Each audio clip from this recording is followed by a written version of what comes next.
우리는 계속해서 히브리서 말씀을 살피고 있습니다. 히브리서는 먼저 얼마나 예수 그리스도께서 뛰어나신 분인지 하는 것을 이야기합니다. 히브리서 1장을 읽으면서 많은 사람들은, 특별히 그리스도인들은 예수님을 믿는 것이 얼마나 큰 복인가 하는 것을 깨닫습니다. 그것은 우리 하나님 아버지께서 특별하게 우리에게 주신 은혜입니다. 이것은 하나님께서 모든 사람들에게 비를 내리시고 또 햇빛을 공급해 주시는 것과는 다른 차원의 특별한 은혜입니다. 그리고 이것은 모든 사람들에게 다 주시는 은혜가 아니라 하나님의 기뻐하심을 따라 하나님께서 택하신 사람들에게만 주시는 것입니다. 적어도 히브리서를 읽으면서 우리는 먼저 이 은혜를 받고 있는 것이 얼마나 놀라운 일인가 고백하는 행동이 수반되어야 합니다. 아니면 우리는 그 은혜를 누리고 있지 못함을 인하여 크게 탄식하고 하나님께서 그 은혜를 주실 것을 구해야 하는 태도가 나타나야 합니다. 이처럼 모든 이름 위에 뛰어난 아들에 대해서 이야기를 하였던 히브리서 기자는 갑자기 그 아들이 어떻게 고난을 받으시는가 하는 것을 이야기합니다. 심지어 고난보다도 더 심각한 죽음을 당하신 일에 대해서 설명을 합니다.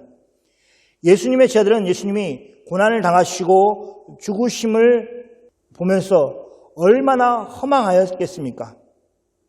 사도들은 예수님이 계실 때에 예수님이 주신 권능으로 인해서 세상에 나가서 기적을 행하였습니다. 병자를 고치기도 하였습니다. 귀신을 내어 쫓기도 하였습니다. 그런 제자들이 예수님이 십자가에 죽으셨을 때 그들에게는 더 이상 소망이 사라졌습니다. 그것은 제자들이 전혀 잘못 판단을 한 것이 아니었습니다. 제자들은 어린아이가 아니었습니다. 그들은 적어도 다 장성한 성인이었습니다. 그리고 사회적인 경험을 어느 정도 한 사람들이었습니다. 그러니 자신들이 따랐던 예수님이 유대 지도자들에 의해서 죽음을 당했다는 것이 무슨 의미가 있는지 하는 것을 너무도 잘 알았습니다. 이제 그들은 예수님으로 인해서 복을 누리는 것보다 예수님을 인해서 어려움을 당할 처지에 놓였다는 것을 잘 알고 있었습니다. 만약 예수님의 부활이 없었다면 그렇게 이야기는 끝날 수밖에 없습니다. 그리고 그리스도인들에게도 소망이 없을 것입니다. 그러나 하나님 아버지께서는 그렇게 예수님을 십자가에 죽으심을 당하는 것으로 버려두지 않으시고 사흘 만에 다시 살리셨습니다. 교회 공동체는 바로 부활하신 예수님 안에서 소망을 가지는 것입니다. 예수님은 이 고난을 당하셨는가? 또 예수님은 왜 십자가에 죽기까지 자신을 희생하셨는가 하는 질문을 오늘 우리가 읽는 히브리서 말씀 속에서 답을 찾을 수 있습니다. 히브리서의 특징 가운데 하나인 구약을 많이 인용하고 있는 모습을 오늘 또 볼 수 있습니다. 예수 그리스도의 고난을 인하여 우리가 얻는 유익이 무엇인가를 오늘 살피겠습니다. 첫 번째, 예수님의 고난이 가져온 것 중에 하나는 바로 우리와 예수님이 형제가 되었다는 것입니다. 11절 말씀에서 그것을 보여주고 있습니다. 거룩하게 하신 이와 거룩하게 함을 입은 자들이 다 한 근원에서 난지라. 그러므로 형제라 부르시기를 부끄러워하지 아니하시고, 여기 거룩하게 하신 이는 예수님을 말씀합니다. 또 거룩하게 함을 입은 자들은 예수 그리스도의 거룩하게 함을 인하여 복을 누린다고 설명을 하고 있습니다. 중요한 것은 예수님과 예수님으로부터 거룩함을 입은 사람들이 다 한 근원에서 났다는 것입니다. 마치 한 무리의 자녀가 한 부모에게서 나온 것처럼 그렇게 예수님과 예수님을 따르는 사람들이 하나님 아버지에게서 나왔다는 것입니다. 그렇기 때문에 어떻게 보면 형제라고 부르는 것을 부끄러워하니 하신다고 그렇게 성경은 말씀하고 있습니다. 그러므로 형제라 부르시기를 부끄러워하지 아니하시고 이렇게 성경은 말씀하고 있습니다. 설명이야 이렇게 간단하게 이야기하지만 사실 이 말씀을 묵상하면 묵상할수록 하나님의 은혜가 크시다는 것을 알 수 있습니다. 하나님이신 예수님이 믿는 자들의 형제라고 히브리서는 말씀하고 있습니다. 참으로 놀라운 것입니다.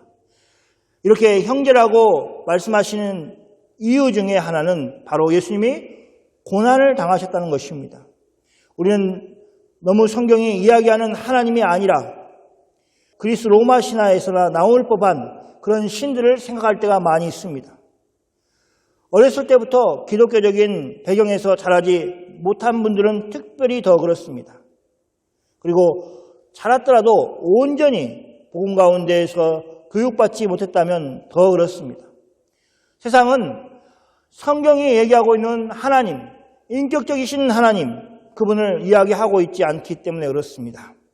그래서 정말 성경이 말씀하신 그 하나님이 누구신가 하는 것을 늘 살피고 그분과 다른 우상들을 비교하면서 하나님 안에 붙들려 사는 것이 참으로 중요합니다. 어떻게 하나님이 그가 지으신 피조물들과 형제가 될 수 있다는 말입니까? 그런 일이 어떻게 일어날 수 있습니까? 그것은 우리가 돼지나 개와 형제가 될 수 있는 가능성보다 더 없는 가능성입니다. 성경이 얘기하고 있는 그리스도와 우리와의 관계는 형제예요. 정말 형제의 관계를 이야기하고 있습니다. 그런데 성경은 그 일이 가능하다는 것입니다. 가능한 것을 넘어서 영적인 혜택을 누릴 수 있다고 말하고 있습니다. 그리스도 예수와 함께 형제가 되었다는 것입니다. 그래서 성경에 어디에서는 예수님에 대해서 우리의 맏형이라고 설명을 해주고 있습니다. 예수님은 모든 신약 성도들의 가장 첫 번째 형이 되어서 그 뒤에 오는 모든 사람들을 대표하고 또 대신하고 있다라고 그렇게 표현을 하는 것입니다. 그 사실이 고난의 시대를 살고 있는 모든 성도들에게 위로가 되었습니다. 전능하신 하나님 예수 그리스도가 고난을 통해서 만들어내신 새 시대는 그렇게 믿는 자들과 예수 그리스도가 한 형제가 되는 시대이기 때문에 그렇습니다. 하나님이 아버지라고 부르는 그분, 하나님 아버지를 우리도 아버지라고 부르게 하셨습니다. 예수님이 하나님과 긴밀한 관계를 맺고 계시는 것처럼 우리도 하나님 아버지와 긴밀한 관계를 맺을 수 있도록 우리를 부르신 것입니다. 예수님의 고난이 가져온 두 번째 것은 마귀를 멸하시는 것입니다. 예수님은 성육신에 대해서 성경은 말하고 있습니다. 예수님이 인간의 몸을 입으시고 이 땅에 오신 궁극적인 목적은 인간의 몸을 입으신 채 하나님께 온전히 순종하시기 위한 것이었습니다. 전에 하나님이 지으신 에덴 동산에서 아담이 풍성한 중에 하나님께 불순종하였습니다. 그러니까 무엇이 부족하여서 선악과를 따먹은 것이 아닙니다. 먹을 것이 없어서 선악과를 먹은 것이 아닙니다. 이게 풍성한 중에 불순종하였던 아담과 다르게 두 번째 아담으로 오신 예수 그리스도 하나님의 아들은 고난 중에서도 하나님의 말씀에 순종하였습니다. 어떤 고난이었습니까? 십자가를 지는 고난, 죽음을 당할 수밖에 없는 그 고난 가운데서도 온전히 하나님께 순종하였습니다. 14절 말씀을 같이 읽겠습니다. 자녀들은 혈과 육에 속하였음에 그도 또한 같은 모양으로 혈과 육을 함께 지니심은 죽음을 당하여 죽음의 세력을 잡은 자 곧 마귀를 멸하시며. 사람이 혈과 육으로 나누어졌다는 것을 이야기하는 것이 아닙니다. 혈과 육은 서로 나누어져 있다기보다는 한 사람의 전체성을 표현하기 위한 사용한 표현입니다. 이처럼 자녀들은 혈과 육에 속하였습니다. 즉 육체를 가진 사람들이었습니다. 그런데 그도 즉 예수님도 같은 모양으로 혈과 육을 함께 지니셨습니다. 즉 예수님이 육신을 입고 이 땅에 오셨다는 것을 말하고 있습니다. 이렇게 예수님이 인간의 몸을 입으시고 이 땅에 오신 이유에 대해서 14절이 답을 하고 있습니다. 예수님이 이처럼 인간의 몸을 입으신 것은 죽음의 세력을 잡은 자, 곧 마귀를 멸하시기 위함이셨습니다. 이것은 예수님 당시 때 사람들뿐만 아니라 지금 이 시대를 살고 있는 그리스도인들에게도 해당되는 말입니다. 왜 성경은 마귀를, 죽음의 세력을 잡은 자라고 표현하고 있습니까? 정말 마귀는 그런 능력을 가지고 있었습니까?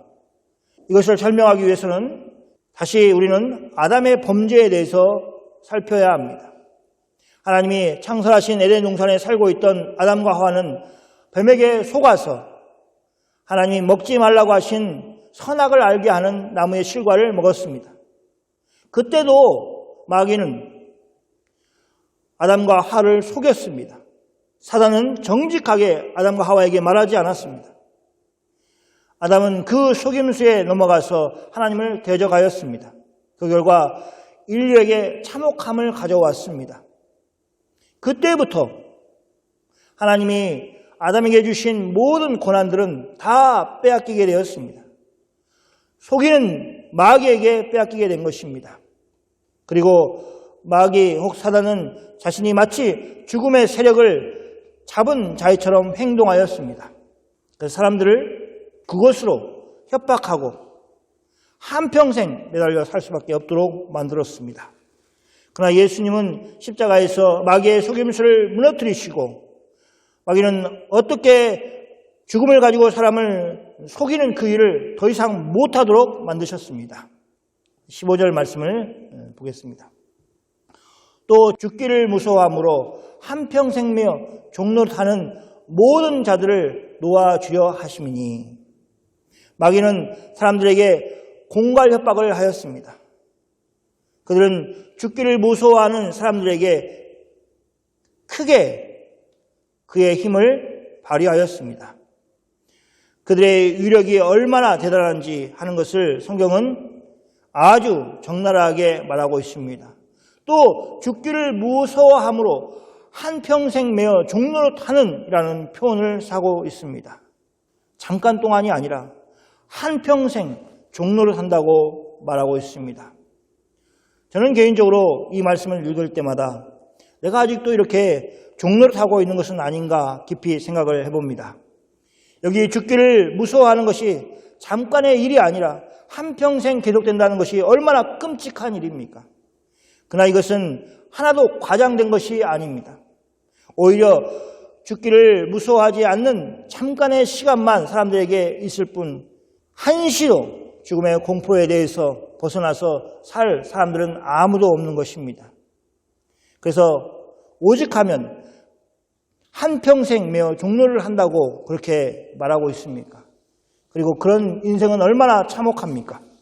그런데 예수님이 앞에 절에서 언급한 것처럼 자신의 죽음으로 마귀를 멸하셨습니다.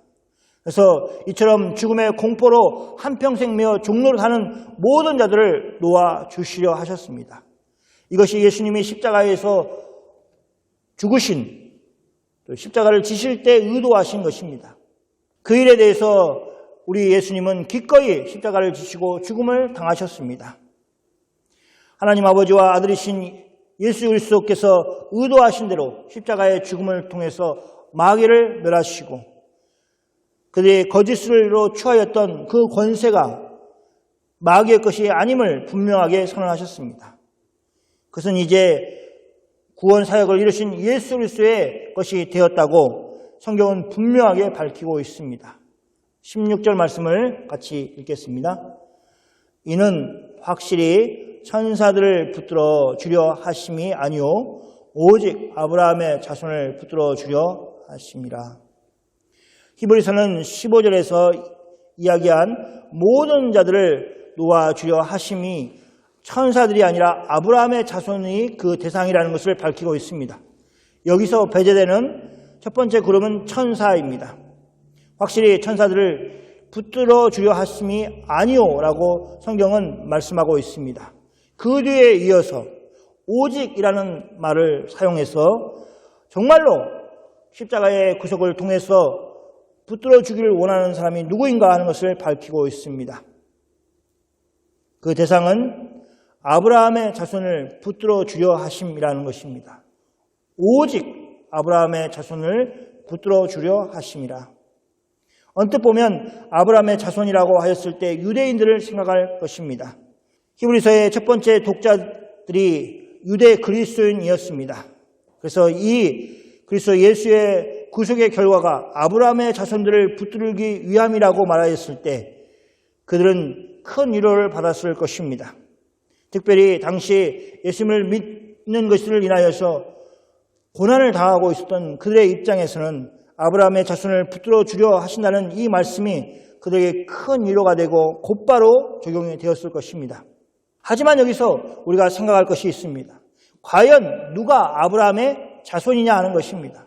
이것은 신약 성경에서 계속해서 이야기하고 있는 주제 가운데 하나입니다. 그것은 단지 교회를 세우고 나서 이야기된 것이 아닙니다. 예수님의 길을 예비하는 역할을 담당하였던 요한이 그에 대해서 말하고 있습니다. 요한은 요단강에서 회개하러 나오는 사람들에게 세례를 주는 일을 하고 있었습니다. 어느 날 요한은 수많은 바리새파 사람들과 사두개파 사람들이 그에게 세례를 받으러 오는 것을 보았습니다. 요한은 그들을 보고 독사의 자식들아 라고 꾸짖었습니다. 그리고 그들도 임박한 하나님의 진노를 피할 수 없다고 하는 것을 분명하게 선언하였습니다. 그러므로 그들이 회개에 합당한 열매를 맺어야 함을 이야기하고 나서 마태복음 3장 9절에서 이렇게 말하고 있습니다. 함께 읽어보겠습니다. 속으로 아브라함이 우리 조상이라 생각하지 말라. 내가 너희에게 이르노니 하나님이 능히 이 돌들로도 아브라함의 자손이 되게 하시리라. 바리새파, 또 사두개파, 그들이 얼마나 의기양양하며 긍지를 가지고 살았겠습니까? 자신들이 아브라함의 자손이라고 생각하면서 그렇게 생각하였습니다. 그래서 속으로 아브라함이 우리의 조상이라고 생각하지 말라 이렇게 얘기를 하는 것입니다. 그러면서 하나님은 능히 이 돌로도 아브라함의 자손이 되게 하실 수 있다라고 선언하므로 아브라함의 자손이 혈육적인 아브라함의 자손이 아니라는 것을 내비치고 있습니다. 우리는 단순히 혈통으로 아브라함의 자손을 가리키는 것이 아님을 알 수 있습니다. 신약 성경은 믿음으로 낳은 이삭이 진정한 아브라함의 자손이라고 그렇게 밝히고 있습니다. 반대로 육으로 낳은 이스마엘은 아브라함의 몸에서 나왔다 하지라도 그는 아브라함의 자손이 될 수 없었다고 성경은 밝히고 있습니다. 영으로 낳은 사람들, 즉 예수 그리스도를 믿는 사람들이 진정한 아브라함의 자손이라고 성경은 분명하게 밝히고 있습니다. 갈라디아서 3장 6절과 7절 말씀입니다. 아브라함이 하나님을 믿음에 그것을 그에게 의로 정하셨다 함과 같으니라. 자, 같이 7절 말씀 읽을까요? 그런즉 믿음으로 말미암은 자들은 아브라함의 자손인 줄 알지어다. 사도 바울은 갈라디아 교회에 편지하면서 분명하게 믿음으로 말미암은 사람들이 아브라함의 자손이라고 밝히고 있습니다. 그러므로 히브리서에서 이야기하는 아브라함의 자손을 붙들어 주려 하심이라는 말은 단순히 유대인을 가리키는 것이 아니라 오히려 믿음으로 거듭난 사람들을 가리키는 것입니다. 그렇게 생각한다면 히브리서의 첫 번째 독자였던 유대인 그리스도인들에게는 두 가지 다 적용되는 정말 은혜로운 상황이 된 것입니다. 그냥 아브라함의 자손으로 읽는다 해도 혈통으로 그는 유대인이었기 때문에 하나님의 은혜가 우리를 붙들어 주는구나 라고 이해할 수 있었을 것입니다. 그런데 그것을 넘어서 믿음으로 거듭난 사람들이 아브라함의 자손이라고 했을 때 그들에게 더 큰 은혜가 있었을 것입니다. 그리고 이런 말씀의 해석은 곧바로 이방인인 우리에게도 이 말씀이 적용되게 되어 있습니다. 전에는 복음에 대해서 외인이었습니다. 이방인이었습니다. 이제는 그리스도 예수 안에서 복음의 상속자가 되었습니다. 그것이 우리의 처지인 것입니다. 우리가 이미 지금 누리고 있는 영광스러움이 있습니다. 히브리서 2장 17절과 18절 말씀입니다. 그러므로 그가 범사의 형제들과 같이 되심이 마땅하도다. 이는 하나님의 일에 자비하시고 신실한 대제사장이 되어 백성의 죄를 속량하려 하심이라. 같이 18절을 할까요? 그가 시험을 받아 고난을 당하셨은즉 시험 받는 자들을 능히 도우실 수 있느니라. 여기 17절에 형제들과 같이 되심은 예수님이 인간의 몸을 입으신 것, 즉 성육신한 것을 말씀하고 있습니다. 이렇게 인간의 몸을 입으신 예수님께서 이 땅에서 가장 위대하고 영광스러운 일을 하셨습니다. 그것은 하나님이 우리를 얼마나 사랑하신지를 보여주시는 십자가의 사건입니다. 그 일로 인해서 예수님은 하나님의 일에 자비하고 신실한 대제사장이 되셨습니다. 제사장이라고 하지 않고 대제사장이라고 한 것은 그 의미가 있습니다. 그것은 제사장들보다 더 우월하다는 표현을 하기 위한 것이라기보다는 대제사장만 할 수 있는 일을 가지고 이야기하기 위해서입니다. 대제사장이 1년에 한 번 대속죄일에 희생제사를 가지고 지성소에 들어갑니다. 1년에 한 번 벌어지는 일입니다. 들어갈 때 이스라엘의 모든 죄를 가지고 들어가서 하나님께 용서를 구하는 그런 의식을 합니다. 그리고 그가 걸어 나와서 온 회중을 향하여 하나님께서 너희의 죄를 용서하셨다는 것을 선언하는 그 영광스러운 일을 감당하는 것이 대제사장의 일입니다. 얼마나 영광스러운 일이겠습니까? 앞에 서서 하나님께서 당신들의 죄를 다 용서하셨습니다. 이렇게 선언하는 그 일을 대제사장에게 맡기신 것입니다. 자주 하지도 않습니다. 다 1년에 한 번 하는 일입니다. 그래서 성경에서는 백성의 죄를 속량하려 하심이라 라는 것을 밝히고 있습니다. 이런 크고 위대한 일이 과연 한 명 한 명의 성도들에게 어떤 유익을 주는 것입니까? 그냥 역사적인 사건 정도로 그치는 것입니까? 그에 답이 18절에 나와 있는 것입니다. 그가 시험을 받아 고난을 당하셨은즉 시험 받는 자들을 능히 도우실 수 있느니라. 여기 그는 예수님을 가리킵니다. 예수님이 시험을 받아 고난을 당하셨습니다. 그리고 그것은 시험 받는 자들을 능히 도우실 수 있다고 히브리서 기자는 선언하고 있습니다. 예수님은 전능하신 하나님이십니다. 예수님의 이런 능력을 강조하다 보면 우리는 자연스럽게 예수님과 우리와 차이가 얼마나 큰지 하는 것을 깨닫게 됩니다. 차이가 크면 어떻게 되겠습니까? 차이가 멀어지게 되어 있습니다. 그냥 나랑 비슷비슷하게 사는 줄 알고 친구로 살았는데 어느 날 그 친구의 집에 갔습니다. 가니까 집이 뭐 화려하고 아버지는 또 너무 훌륭하고 그러면 이제 친구가 되기가 참 어렵죠. 마치 그런 것처럼 하나님이 크게 보이면 보일수록 예수님이 능력이 많으신 것을 알게 되면 알게 될수록 사실 하나님과 우리 사이는 멀어져 가는 것이 정상적인 그런 어떤 생각의 패턴입니다. 그런데 예수님은 우리와 같은 육신을 입으셨고 우리처럼 시험을 받으시기도 하시고 또 그 일로 인해서 고난을 당하셨다고 그렇게 말씀하고 있습니다. 한마디로 우리의 사정을 너무 잘 아시는 분이라는 것입니다. 그래서 이야기가 달라지는 것입니다. 우리의 사정을 잘 아실 뿐만 아니라 능력이 크신 분이시기 때문에 능히 우리를 도와주실 수 있는 분이시다 하는 결론이 나오는 것입니다. 능히 우리를 도우실 수 있다고 믿는 자들을 확신을 가지고 살 수 있도록 해주신 것입니다. 이제 말씀을 정리하겠습니다. 우리는 지난 설교에서 예수님이 크고 놀라우신 분이심을 이야기하였습니다. 심지어 유대인들에게도 있었던 천사를 높여보는 그런 일이 있었는데 그 천사와 비교할 수 없이 뛰어나신 크신 분이시라는 것을 히브리서는 밝히고 있습니다. 하나님의 아들이신 그분이 그런데 고난을 당하셨습니다. 심지어 십자가의 죽음을 당하셨습니다. 이것은 예수님을 믿지 않은 많은 유대인들에게 그리스도인들이 공격을 받는 소재가 되었습니다. 유대인들의 이야기는 예수님이 메시아라면 그렇게 고난을 당하였겠느냐 하는 것입니다. 예수님이 그리스도라면 십자가에서 그렇게 힘없이 죽었겠느냐 하는 것입니다. 그래서 예수님의 고난과 죽으심을 바르게 이해하지 못한다면 우리는 늘 예수님을 믿는 신앙을 계속할 수 없게 만드는 부정적인 생각으로 가득 채워질 것입니다. 그런 의미에서 이 말씀은 왜 예수님이 고난을 당하셨고 십자가에서 죽으셨는가를 아주 잘 설명해 주고 있습니다.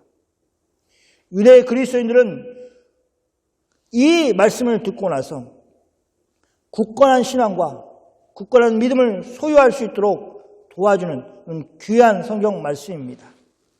그것은 비단 첫 번째 독자들이었던 유대인 그리스도인들 뿐만 아니라 이 시대를 살고 있는 모든 그리스도인들에게 큰 영적인 유익이 되는 말씀이기도 합니다.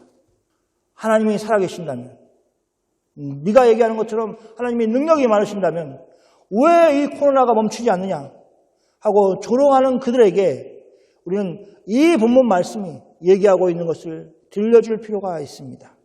예수님이 인간의 몸을 입으시고 이 땅에 오신 것은 자녀들이 혈과 육에 속한 것처럼 예수님도 같은 모양을 지니시기 위함이었습니다. 그것은 결과가 아니라 마귀를 멸하시기 위한 준비였습니다. 예수님은 그렇게 육신을 입고 친히 우리를 대표해서 마귀를 멸하심으로 우리도 그 은혜 가운데 살 수 있도록 하셨습니다. 앞으로 그리스도께서 이미 승리하신 그 승리로 인해서 더 이상 마귀에게 종노를 하지 않도록 만들어 주셨습니다. 저는 우리 모두가 이 엄청난 변화, 영광스러운 변화가 무엇인지를 깊이 생각하고 그 은혜를 풍성하게 누리기 위해 힘쓰기를 소원합니다. 그것은 물론 우리의 노력으로 되는 것은 아닙니다. 예수님이 그 일을 이루실 때 어느 누구에게 도움을 필요로 하시지 않았던 것처럼 예수님이 이제 와서 우리의 도움을 필요하다고 말하지 않으실 것입니다. 그렇습니다. 그 복음을 깨닫게 하시는 일도 성령 하나님이 하시는 일입니다. 그럼 성도는 어떻게 해야 합니까? 성도는 겸손해야 합니다. 그 모든 좋은 것들이 우리의 것이 아니라 예수님의 것이고 예수님으로부터 왔다는 것을 늘 고백해야 합니다. 예수님이 우리에게 값없이 주신 것이기 때문에 우리가 그 자세를 유지해야 됩니다. 우리가 누리고 있는 모든 것, 앞으로 누릴 모든 것이 다 예수님으로 말미암은 것이라는 것을 알고 있다면 우리는 스스로 자랑하지 않고 오직 그리스도 예수만 그것이 있음을 고백해야 합니다. 그러나 현실은 어떻습니까? 얼마나 사람들이 부패하고 어리석습니까? 계속 도와주면 마치 그것이 권리가 되는 것처럼 생각하는 어리석은 사람들이 얼마나 많습니까? 사람들은 너무 쉽게 은혜를 잃어버립니다. 하나님이 주신 은혜를 기억하지 못하는 부분적 기억 상실증에 걸린 환자처럼 행동할 때가 많습니다.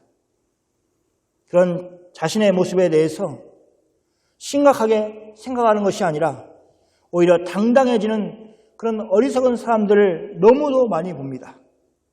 은혜를 모르는 사람들은 다 그렇게 될 수밖에 없습니다. 그런 사람들은 점점 더 오만해지고 점점 더 교만해질 수밖에 없습니다. 그리고 그 길은 필망으로 가는 길입니다. 반드시 망하는 길입니다. 우리는 말씀이 무엇이라고 하는지를 더욱 귀 기울여야 합니다. 성경은 우리에게 예수님에게서 분리되면 우리는 아무것도 아니라고 계속해서 말씀하고 있습니다. 마치 가지가 나무에서 떨어져 나가면 죽을 수밖에 없는 것처럼 그리스도인들은 예수님과 함께 연결되어 있어야만 그 생명을 유지하고 그 생명의 풍성함을 누릴 수 있습니다. 그런데 우리의 현실은 생명의 풍성함은 고사하고 고통 속에서 허덕이고 있습니다. 그것에 대한 유일한 해답은 친히의 고난을 당하시고 십자가에 죽으셨다가 사흘 만에 부활하신 예수님을 붙드는 것입니다. 우리가 그렇게 한다면 주님은 능히 우리를 도우실 것입니다. 사랑하는 성도 여러분, 오늘 본문 말씀을 여러분이 일평생 사시면서 꼭 마음에 두고 사시기를 바랍니다. 여러분이 이 말씀을 그렇게 품으시면 마귀의 한평생 매여 종노릇해야 하는 일을 하지 않는 은혜 가운데 살 수 있습니다. 말씀과 가까워지는 만큼 어둠이 물러가고 말씀이 주시는 영적인 위로와 능력을 소유하시는 사람들이 될 것입니다. 이런 복됨을 풍성하게 누리시는 여러분이 다 되시기를 축원합니다. 아멘.